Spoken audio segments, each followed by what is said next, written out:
Hello বন্ধু, good afternoon. তো আজকে আমি একটা নতুন রেসিপি নিয়ে চলে আসছি। তো আজকে বানাবো আমি মাছ ভাপা। তো এখানে মাছ ভাজা হয়ে গেছে, আমার সব কাটাকাটি কমপ্লিট, পেস্ট করে নিচ্ছি সব কিছু। ভাতও বসাই দিচ্ছি এদিকে। তো এটা টমেটো পেস্ট, তারপর ওদিকে পেঁয়াজ, রসুন, কাঁচা লঙ্কা পেস্ট, তারপর এখানে আমি পেঁয়াজ কুচি, টমেটো কুচি, দুটো লঙ্কা দিয়ে দিলাম ছিঁড়ে। এখানে আমি টমেটো পেস্ট দিয়ে দিলাম। তো দেখো আমি কিভাবে রান্না করি। তারপর নাড়াতে নাড়াতে ওই যে পেঁয়াজ পেস্ট, আদা রসুন লঙ্কা ওগুলো দিয়ে দিলাম। একটু নাড়াইলাম, তারপর দিয়ে দিলাম আমি রসুন পেস্ট করা।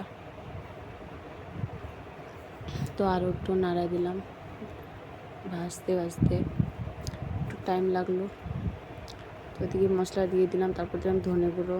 ভাজা কমপ্লিট, এখন দিয়ে দেবো আমি এখানে মাছগুলো ছাড়বো। তো মাছ ধুয়ে নিচ্ছি, মাছ দিয়ে দিলাম একটু ঘাইটে, তারপর নাড়াটা দিলে জল দিয়ে দিলাম যাতে একটু সিদ্ধ হবে।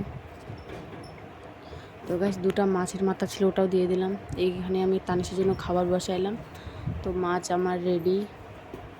এখানে দিয়ে দিলাম আমি মাছের তেলটা, পেঁয়াজ কুচি দিয়ে বেশ রান্না হয়ে গেলো। তারপর আমি মাজা নিয়ে এসে তানিশের ফিডারে এসে করে দিলাম, ভরাই দিলাম, ওটাতে তানিশ খাইলো। তো ভিডিওটা এতটুকু, ভালো লাগলে লাইক কমেন্ট করে দিও। টাটা।